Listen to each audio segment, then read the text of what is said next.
now I finally got the front end of the rat rod together. I needed a way to connect the shocks to the front suspension. And I've used connecting rods from the internal part of an engine. Readily available. They're pretty much, people toss them away as scrap, but I used them because I find them really cool. I also used them because they are stronger than a regular mount. Works great for the shocks. I used a roller link chain, an industrial roller link chain across the front axle to tie everything together. It also has a good look factor to it, which I found cool. Easy to weld. It all came out fantastic looking.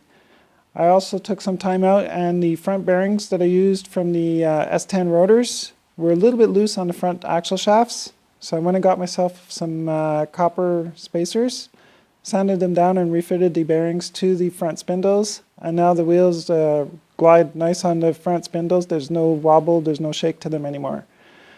Also, I had to make a way to articulate the steering. Since I swapped the axle from side to side, the tie rod that goes in the front is usually in the back of the axle. I wanted it in the front, so I had to make a plate to articulate it.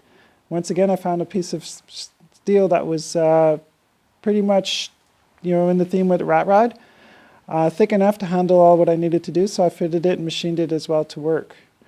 Also, I took the axles from the front of the modified race cars and used them as strut bars. They're plenty strong for what I need to do. They may be a little bit overkill, but they were free.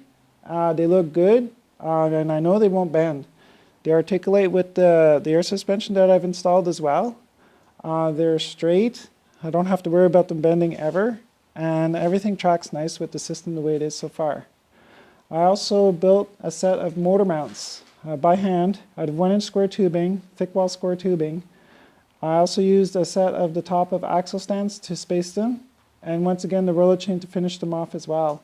That is also plenty strong because I ran a cross member underneath. Since I'm running a big block 454 and a 427 in my models, they're a heavy engine and it has to be adequate for the frame as well. I don't want nothing to move, hence everything's a little overbuilt on this car, but it works well.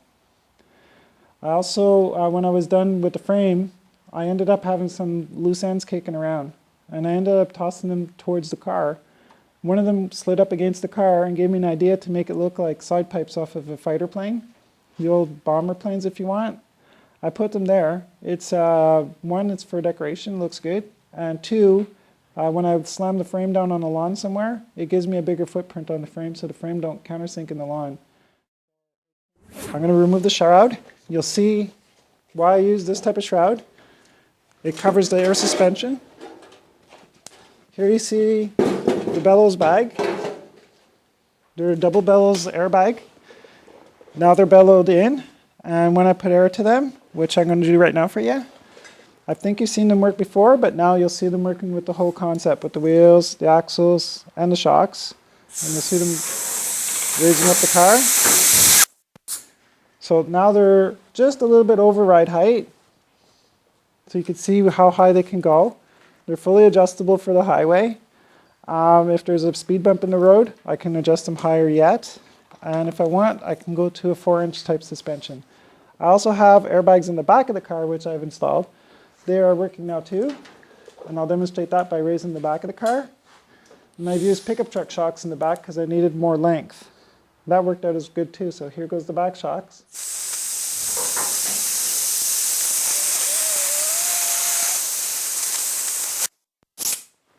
Now you have the rat rod clear off the ground.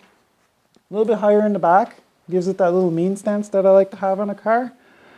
Fully operational on airbags, so she's going to ride like a Cadillac, and she looks like a monster. I'm going to be using, to adjust the airbags, just a plain old tire gauge that you use to fill up your tires. I'm going to use two of these, one for the front, one for the back. The reason for this is, there's a valve here which I can fill the tires with. This one I'm going to use to fill the airbags with. There's a gauge to tell me how full they are. It looks like a pistol grip, so I'm going to put two of them on the transmission and turn the gauges towards me so I can see them. There's also a little button here to release the air, so once they're full, to the right pressure, when I come somewhere I just release the pressure, they go down.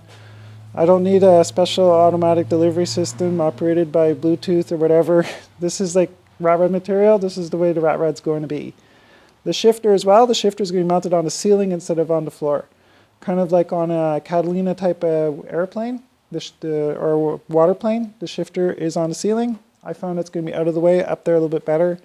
Since the transmission is so high and the drive shaft is in between me, a better place for the shifter is on the ceiling. So you'll see that in my next video. Also, I really encourage you guys to go to your local store or call the bookstores and find out where you can find Rat Rod magazine. They're available in Canada now. Here's one of the very first issues. Here's the next issue that just came out. I subscribe to them because I love them. They're almost like a Bible to me. I can't stop reading them. If you're like an outcast, a misfit, or you're trying to build a rat rod or even dreaming about building a rat rod, this is what you need to read. These people are the same as us. They love these types of cars.